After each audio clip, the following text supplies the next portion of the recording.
하늘이 뚫린 듯 굵은 눈발이 쏟아지던 1월의 오후였다. 가온유통 박진한 회장의 검은 세단은 미끄러지듯 공원 묘역 입구에 멈춰섰다. 차창 밖은 온통 무채색의 세상이었다. 박 회장은 지팡이를 짚은 손에 힘을 주며 차에서 내렸다. 뺨을 때리는 칼바람보다 더 시린 것은 가슴 한구석에 박힌 9년 전의 기억이었다. 회장님, 날씨가 너무 굳습니다. 잠시 차에 계시는 게. 김 실장이 우산을 펴들며 말렸지만 박 회장은 손을 내저었다. 아니야. 지훈이어서 가는 길도 추웠을 텐데 내 입과 눈 좀 맞는다고 대수겠나. 9년 전 경영 수업을 거부하고 사랑하는 여자와 살겠다며 집을 나간 외아들 지훈이었다. 내 눈에 흙이 들어가기 전엔 못 들어온다며 문전박대했던 그날이 마지막이 될 줄은 꿈에도 몰랐다. 한 달 전 경찰서에서 걸려온 전화 한 통이 아니었다면 아들은 이름 없는 무연고자로 영영 잊힐 뻔했다. 옆자리의 아내 김 여사는 이미 눈물범벅이 되어 있었다. 두 노부부가 눈길을 헤치고 묘소 가까이 다가갔을 때였다. 박 회장의 미간이 좁혀졌다. 아무도 찾지 않아 눈 속에 파묻혀 있을 거라 생각했던 아들의 묘비 앞에 누군가 서 있었다. 작은 그림자 셋이었다. 가장 키가 큰 사내아이는 낡아빠진 어른용 점퍼를 입고 있었는데 등 뒤에는 포대기로 갓난아이를 단단히 동여매고 있었다. 그 옆에는 야른 캔버스와의 발목이 다 드러난 여자아이가 쪼그리고 앉아 묘비석에 쌓인 눈을 고사리 같은 맨손으로 쓸어내리고 있었다. 저 아이들은... 김 여사가 입을 틀어막았다. 인기척을 느낀 소년이 맹수 앞에 새끼 사슴처럼 획 돌아보았다. 잔뜩 웅크린 채 경계심 가득한 눈빛. 박 회장은 그 눈을 보자마자 심장이 쿵하고 내려앉는 것만 같았다. 쌍꺼풀 없는 긴 눈매, 고집스럽게 다문 입술. 9년 전 집을 나가던 지훈의 어린 시절 얼굴이 소년에게서 겹쳐 보였다. 너희들 누구냐? 박 회장의 목소리가 낮게 떨렸다. 소년은 뒷걸음질 쳤다. 손등은 동상에 걸려 시뻘겋게 부어올라 있었고 입술은 추위에 터져 피딱지가 앉아 있었다. 할아버지는 누군데요? 우리 아빠 아세요? 아빠. 그 단어가 박 회장의 폐부를 찔렀다. 김 여사가 비틀거리며 다가가려 하자 소년은 동생의 어깨를 감싸 안으며 뒤로 물러섰다. 가자, 수진아. 원장님한테 혼나. 소년은 서둘러 자리를 뜨려 했다. 하지만 발걸음을 떼기 전 다시 한번 묘비를 돌아보았다. 차갑게 박혀있는 박지훈이라는 이름 3글자. 소년은 소매로 묘비에 묻은 눈물을 벅벅 닦아내며 나직하게 그러나 박 회장의 귀에 똑똑히 들리도록 중얼거렸다. 아빠, 나 갈게. 미국 가서도 아빠 안 잊어버릴게. 엄마 만나면 우리 걱정하지 말라고 전해줘. 미국, 그리고 입양. 박 회장의 머릿속이 하얘졌다. 김 여사가 오열하며 소리쳤다. 안 돼. 미국이라니. 그게 무슨 소리야. 소녀는 대답 대신 품 안에서 꼬깃꼬깃해진 낡은 사진 한 장을 꺼내 묘비 틈새 깊숙한 곳에 끼워 넣었다. 그리고는 도망치듯 언덕 아래로 뛰기 시작했다. 눈길에 몇 번이나 미끄러질 뻔하면서도 등 뒤의 아기를 보호하려 허리를 굽히는 모습이 처절했다. 김 실장. 쫓아. 아니, 잠깐. 지금 억지로 쫓다가 아이들이 다치면 안 돼. 조용히 뒤를 밟아. 어디로 가는지 확인해. 박 회장의 눈빛이 매섭게 빛났다. 그는 떨리는 손으로 묘비 틈새에 끼워진 사진을 집어들었다. 사진 속에는 9년 전 자신이 내쫓았던 아들 지훈이 갓 태어난 핏덩이를 안고 환하게 웃고 있었다. 그 핏덩이가 바로 방금 전 그 소년이었다. 사진 뒷면에는 번진 잉크 자국 위로 낯익은 필체가 적혀 있었다. 아버지, 죄송합니다. 그리고 사랑합니다. 언젠가 이 아이를 보시면 용서해주세요. 지훈아, 이 미련한 놈아. 박 회장은 사진을 가슴에 품고 무너져 내렸다. 하지만 슬픔은 잠시였다. 서늘한 분노가 노인의 눈동자 깊은 곳에서 타오르기 시작했다. 내 핏줄들이 감히 누구 마음대로 미국으로 팔려간단 말이냐. 서울 외곽, 개발이 멈춘 후미진 곳에 위치한 소망보육원. 간판의 페인트는 벗겨져 나갔고 담벼락에는 곰팡이가 검게 피어 있었다. 원장실 문이 거칠게 열리고 젖은 옷을 입은 삼남매가 바닥으로 내동댕이 쳐졌다. 이 쥐새끼 같은 것들이 감히 어딜 기어나가. 권미숙 원장이 아이들을 내려다보며 혀를 찼다. 그녀의 눈빛에는 자비라고는 조금도 찾아볼 수 없었다. 내일 아침 미국 양부모랑 화상 면접 잡혔어. 거기서 딴짓하거나 헛소리하면 알지? 오늘 저녁은 없어. 셋 다 굶어. 쾅! 철문이 닫히고 자물쇠 잠그는 소리가 들려왔다. 난방도 들어오지 않는 독방은 냉골이나 다름없었다. 9살 소년 다오는 서둘러 움직였다. 수진아, 이리 와 발조. 다오는 6살 여동생 수진이의 젖은 양말을 벗겼다. 그리고는 자신의 티셔츠를 걷어 올려 차가운 동생의 발을 맨살배 위에 올렸다. 사르레는 차가움에 다온의 몸이 부르르 떨렸지만 그는 이를 악물고 참았다. 오빠, 나 배고파. 수진이가 칭얼거렸다. 다오는 주머니에서 아까 묘지 쓰레기통 옆에서 주웠던 사탕 껍질을 만지작거리다. 대신 자신의 손가락을 동생 입에 물려주었다. 조금만 참아. 오빠가 어떻게든 할게. 다오는 벽에 걸린 낡은 달력을 쳐다보았다. 브로커들이 나누던 이야기를 들었다. 입양 일정이 앞당겨질 거라고. 오늘 밤일 수도 있었다. 다온의 명석한 머리는 빠르게 회전했다. 이 지옥에서 탈출해야 한다. 그 시각, 원장실. 권 원장은 최고급 가죽 소파에 앉아 누군가와 통화 중이었다. 네, 실장님. 애들 상태가 좀 그래요. 막내는 폐렴기가 있고 큰애는 지능이 좀 떨어지는 것 같네요.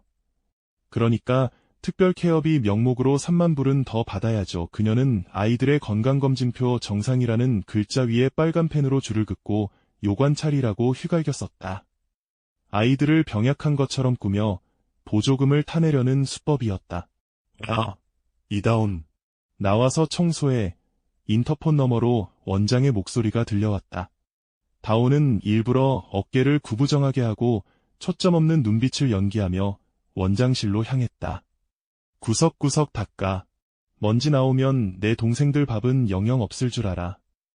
권 원장은 다온을 투명 인간 취급하며 금고 다이얼을 돌리기 시작했다. 바닥을 닦는 척 엎드린 다온의 시선이 책상 위에 놓인 거울을 향했다. 거울 속에 비친 원장의 손가락 움직임. 오른쪽으로 3번 4, 왼쪽으로 2번이, 다시 오른쪽 9, 1, 4291. 다온은 그 짧은 순간 비밀번호를 머릿속에 완벽하게 입력했다. 천재적인 기억력이었다. 다음 날 오후 2시, 소망보육원 앞마당이 검은색 세단 수십 대로 가득 찼다. 좁고 비탈진 진입로가 가온유통의 차량 행렬로 마비되었다. 가온유통 박진환 회장님께서 방문하셨습니다. 비서실장의 말에 권 원장의 눈동자가 팽팽 돌아갔다. 재벌 회장의 후원이라면 입양 수수료 따위와는 비교도 안 될 큰 돈이었다. 아유, 회장님. 이렇게 누추한 곳까지. 권 원장이 버선발로 뛰어나왔다.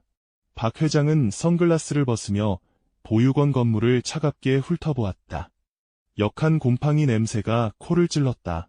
후원 대상을 직접 봐야겠으니 최근 들어온 그 3남매부터 데려오시죠. 잠시 후 다온 3남매가 원장실로 들어왔다. 깨끗한 옷으로 갈아입혀놨지만 수진이는 겁에 질려 파들파들 떨고 있었다. 박 회장은 당장이라도 달려가 아이들을 안아주고 싶었지만 허벅지를 꼬집으며 참아냈다. 지금 감정을 드러내면 원장이 아이들을 숨길 수도 있었다. 다오는 박 회장을 보자마자 눈이 커졌다. 묘지의 그 할아버지였다. 우릴 구하러 온 걸까? 아니면 저 사람도 한패일까? 다오는 경계를 늦추지 않았다. 박 회장은 일부러 책상 위에 펼쳐진 보육원 운영 장부를 들여다보며 혀를 찼다. 장부 정리가 엉망이군요. 합계가 틀려서야 원. 후원금을 얼마나 책정해야 할지 박 회장이 짐짓 곤란한 표정을 지었다. 권 원장이 당황하며 계산기를 찾으러 허둥지둥 책상 서랍을 뒤지기 시작했다. 그 짧은 틈, 박 회장은 슬쩍 고개를 들어 다운과 눈을 맞췄다. 그리고는 손가락으로 장부의 특정 숫자를 가리키며 고개를 갸웃거렸다. 다운은 할아버지의 의도를 단번에 알아차렸다. 다운은 먼지가 뽀얗게 쌓인 찻상 위에 손가락으로 빠르게 숫자를 적었다. 450만. 그리고는 손바닥으로 쓱 문질러 지웠다. 박 회장의 눈이 반짝였다. 그가 암산으로 계산한 오차 금액과 정확히 일치했다. 역시 내 손자가 맞구나. 박 회장은 확신했다. 이 아이는 단순히 똑똑한 것을 넘어 상황을 판단하고 대처하는 능력이 탁월했다. 원장, 입금이 확인될 때까지 내가 아이들에게 밥이라도 한 끼 사주고 싶군요. 애들이 너무 말랐어. 권 원장은 망설였지만 10억이라는 후원금 미끼에 넘어가고 말았다. 그러며 회장님, 다녀오십시오. 보육원을 나서는 순간 다오는 등 뒤에서 느껴지는 서늘한 시선을 느꼈다. 2층 창문에서 입양 브로커가 손가락으로 목을 긋는 신용을 하고 있었다. 박 회장이 아이들을 데려간 곳은 화려한 호텔이 아닌 허름한 국밥집이었다. 그곳은 죽은 아들 지훈이 생전에 가장 좋아했던 단골집이었다. 가게 안쪽에는 김 여사가 미리 와 기다리고 있었다. 아가. 김 여사는 다운과 수진이를 와락 끌어안았다. 낯선 병원 냄새가 아닌 따뜻한 파스 냄새, 그리고 할머니의 품. 아이들은 그제야 긴장이 풀린 듯 울음을 터뜨렸다. 김이 모락모락 나는 국밥과 수육이 나오자 아이들은 허겁지겁 먹기 시작했다. 그런데 수진이가 주위를 두리번거리더니 큼직한 수육 한 점을 주머니 속에 슬쩍 넣었다. 수진아, 뭐 하는 거니? 이거. 나중에 배고프면 먹으려고요. 원장님이 밥 안 줄 때. 김 여사의 가슴이 무너져 내렸다. 식당 안은 순식간에 눈물바다가 되었다. 박 회장은 울지 않았다. 대신 다운의 밥그릇 위에 고기를 얹어주며 낮게 물었다. 많이 힘들었지? 다운은 숟가락을 멈췄다. 그리고 식탁 아래로 손을 뻗었다. 발목 양말 속에 숨겨왔던 꼬깃꼬깃한 종이 뭉치. 아까 청소 시간에 원장실 금고에서 몰래 찢어낸 비자금 장부의 핵심 페이지였다. 다운은 그 종이를 박 회장의 코트 주머니 속에 찔러 넣었다. 박 회장이 놀란 눈으로 다운을 쳐다보았다. 다운은 식탁 밑으로 박 회장의 손바닥을 잡고 글씨를 썼다. 10밤 출국. 박 회장은 다운의 손을 꽉 맞잡았다. 거친 굳은 살이 박힌 할아버지의 손과 작고 여린 손자의 손이 뜨겁게 얽혔다. 그것은 피보다 진한 약속이었다. 반드시 간다. 10시 전에. 저녁 식사 후 아이들은 다시 보육원으로 돌아가야 했다. 법적 절차가 완료되기 전 납치 논란을 피하기 위한 박 회장의 뼈를 깎는 인내였다. 다시 갇힌 독방. 밤 10시가 다가오고 있었다. 밖에는 대설주의보가 발령되어 한 치 앞도 보이지 않는 눈보라가 몰아쳤다. 수진아, 일어나. 이제 가야 해. 다오는 잠든 동생들을 깨웠다. 저녁 식사 때 몰래 챙겨온 쇠숟가락으로 창문 경첩 나사를 풀어낸 참이었다. 창문이 열리자 살을 내는 듯한 칼바람이 들이닥쳤다. 다오는 박 회장이 주고 간 코트를 수진이에게 입혔다. 코트가 발끝까지 끌렸지만 그게 오히려 다행이었다. 아이들은 개구멍을 통해 숲으로 도망쳤다. 맨발이나 다름없는 얇은 실내화는 금세 젖어들었고 발가락의 감각이 사라졌다. 거기서 잡아. 권 원장과 브로커들의 고함 소리가 숲을 울렸다. 손전등 불빛이 어둠을 찢으며 다가왔다. 오빠, 나 무서워. 수진아, 저 드럼통 뒤에 숨어 있어. 오빠가 유인하고 울게 다오는 동생들을 숨겨두고 반대 방향으로 뛰었다. 여기야. 나 잡아봐라. 하지만 어른의 보폭을 당해낼 수는 없었다. 얼마 못 가 다오는 눈밭에 처박혔고 숨어있던 수진이와 막내도 발각되고 말았다. 이 독한 놈들, 감히 내 돈을 날려. 권 원장의 손바닥이 다온의 얼어붙은 뺨을 후려쳤다. 아이들은 짐짝처럼 승합차에 실렸다. 차는 공항을 향해 출발했다. 다온은 차창에 얼굴을 붙이고 밖을 내다보았다. 할아버지. 거짓말쟁이. 희망이 절망으로 바뀌는 순간 다온의 눈에서 뜨거운 눈물이 흘러내렸다. 승합차가 보육원 진입로를 빠져나오던 찰나였다. 어둠 속 멀리서 두 개의 강력한 불빛이 번쩍였다. 아니, 두 개가 아니었다. 넷, 여덟, 열여섯. 수십 개의 헤드라이트가 어둠을 찢고 보육원을 향해 미친 듯이 돌진해 오고 있었다. 마치 성난 파도처럼 밀려오는 빛의 행렬. 선두의 선검은 세단이 브로커의 승합차 앞을 가로막으며 급정거했다. 뒤이어 수십 대의 차량이 승합차를 포위했다. 하늘에서는 드론이 윙윙거리며 서치라이트를 비추어 어두웠던 보육원 마당을 대나처럼 환하게 밝혔다. 차 문이 열리고 박진한 회장이 내렸다. 우산도 쓰지 않은 채 그는 쏟아지는 눈보라를 뚫고 뚜벅뚜벅 걸어왔다. 이게 무슨 짓입니까? 내가 법적 보호자예요. 권 원장이 차에서 뛰어내려 악을 썼다. 박 회장은 비릿한 미소를 지으며 주머니에서 꼬깃꼬깃한 종이 한 장을 꺼냈다. 다온이 국밥집에서 건넸던 비자금 장부였다. 증거, 여기 있지. 내가 금고 깊숙이 숨겨뒀던 내 목숨줄이다. 동시에 마당에 설치된 대형 스피커에서 녹음된 음성이 터져나왔다. 애들 상태가 좀 그래요. 몸값 더 받아야죠. 권미숙 씨, 당신에 대한 친권상실 청구 소송과 아동 매매 혐의에 대한 고발장이 접수되었습니다. 가온유통 법무팀 변호사들이 서류 뭉치를 들이밀었다. 뒤이어 경찰차 사이렌 소리가 밤하늘을 울렸다. 경호팀장이 승합차 문을 부수듯 열었다. 구석에 웅크리고 있던 다온이 고개를 들었다. 눈앞에 서 있는 박진한 회장. 꿈이 아니었다. 할아버지. 괜찮다. 이제 괜찮아. 박 회장은 얼어붙은 다온을 와라 끌어안았다.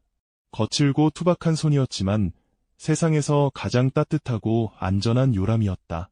미안하다. 할아버지가 너무 늦게 와서 미안해. 다시는 너희끼리 두지 않으마. 다온은 그제야 참고 참았던 울음을 터뜨렸다. 9살 아이의 서러운 울음소리가 눈보라를 뚫고 밤하늘에 퍼졌다. 계절이 바뀌어 어느덧 4월이 되었다.